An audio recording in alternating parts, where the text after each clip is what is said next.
Well, hello there again. It is time for another pop culture review. And today we're going to actually review The Punisher Season 1. I've been rewatching The Defenders on Disney Plus, the Defenders series, and rewatching each season and kind of trying to see as these characters will probably end up in the MCU at some point. Daredevil's already there. Kingpin's already there. Trying to see what they actually will look like and really just kind of what they looked like before. And so this brings us to the first series that comes after the actual Defenders special event, and that's The Punisher. Now, The Punisher was a special character that they added to Season 2 of Daredevil. It kind of, in the Season 2 of Daredevil, it kind of was a great character to add, but the story wasn't there for it. So they tried to do too much in Season 2 of Daredevil, where they had the story of the Punisher, but they also had the Hand that kind of drove the Defenders. And if you've watched some of the other videos in this series, you know that I think the Hand is a terrible villain. And so really, Season 2 of Daredevil should probably have been the lead-in to this series, where they're actually taking on just regular underground crime boss kind of thing instead of the Hand, and kind of probably leave Elektra out of it, and really it's just Daredevil and the Punisher bashing heads.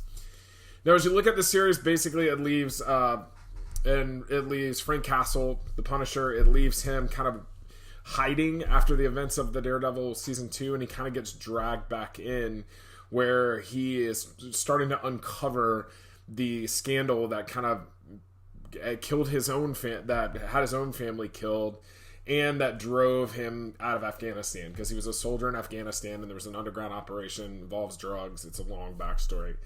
And so really this is about him kind of uncovering those layers and undoing those layers.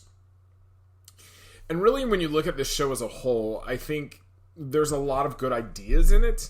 I don't know that it fully pulls them off.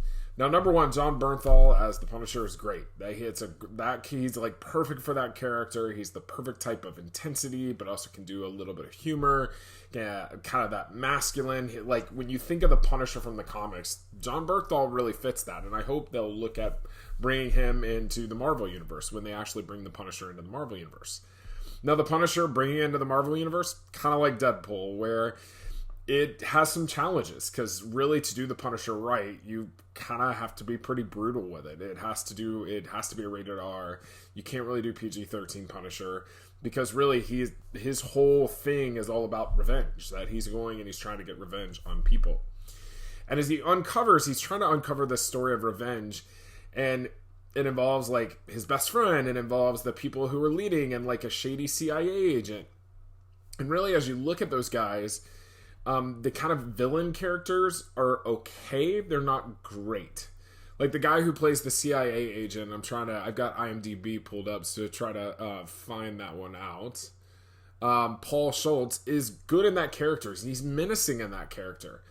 But really, you don't understand that character's motivations other than money. You look at Ben Barnes, who plays Billy Russo, who's like the Punisher's best friend. What are his motivations other than money? And that's really the struggle with this show, is that they've got some good acting in it, but the story really doesn't drive it. The story is kind of odd. It's oddly paced, because really the showdown between all of them isn't even the last episode. It's not even the last kind of thing that happens there. And so it's kind of got some odd ideas in it. And really, as you look at some of the villains, like especially with Billy Russo, the actor who plays him is really good, but he's way over the top. Like that villain is just way over the top. And I think this show kind of hits in that same kind of place that Luke Cage does, where the actor in the role is really good, and the show's pacing is kind of what kills it and what kind of makes it just okay. And then they've got a good supporting character. The girl who plays Madani, Amber Rose Riva, is good in that role. Like, she's great in that role. She's intense, and you kind of see that cop role.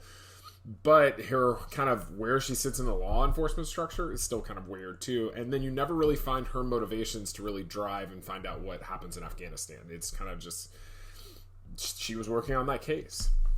And so really, if I had to give the Punisher a score, I'd probably give it a C, B minus. It's definitely not an A show. It's definitely not the top tier of the Defenders, but it's definitely not the bottom tier. It's not Iron Fist. I frankly like this, the Punisher, a little bit better than especially Jessica Jones Season 2, which we'll talk about in a future video. And I like it better than Luke Cage as a whole, the Luke Cage season 1. Now, if you take the first half of Luke Cage, where Mahershala Ali is the villain, then I probably like that show better. It's the back half of Luke Cage that you're like, that's a bit of a struggle. Now, I'm actually watching Luke Cage season 2 right now, and the villain's actually maybe my favorite in the whole Defender series, but we'll talk about him in a future video.